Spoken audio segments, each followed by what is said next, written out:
After walking through this exercise with the prospect, he said, I've been retired for 5 years. Why am I just learning about this now?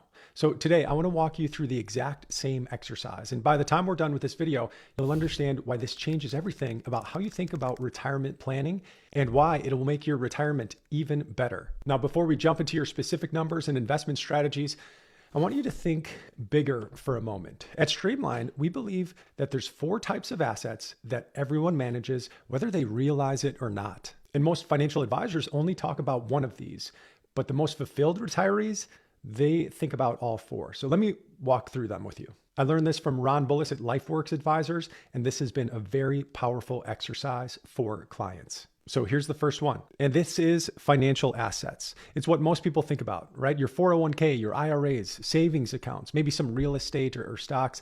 This is the tangible stuff. And yes, this matters and you need this money to live.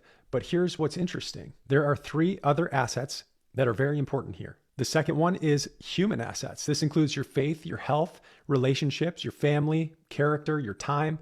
Essentially, this is what makes you, you. Think about it this way. You can have all the money in the world, but if you don't have your health, or if your relationships are broken, if you've lost a sense of purpose, would that really be wealth, or would you really be wealthy? The third asset is your intellectual assets. So these are your skills, your wisdom, experience, everything you've learned over your career and your life. These are the insights you've gained. And this is huge, especially for those who are approaching retirement and they think, well, if they think I'm done contributing, that's not true. Your wisdom and your experience, those are incredibly valuable assets moving forward. And then fourth is community assets. This is how you show up in the world. Could be your church involvement, maybe your neighborhood connections or volunteer work or helping others.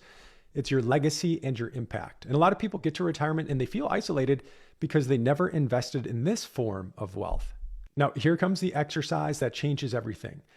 This is what I want you to think about. If you could only pass on 2 of these 4 asset classes or asset types to the people that you care about most, and you had to give up the other 2 forever, which 2 would you choose? So keep 2 and drop 2. And the 2 that you keep, you'll pass on to those you care about most. There's really no right or wrong answer here. So take your time or maybe pause the video here and choose the 2.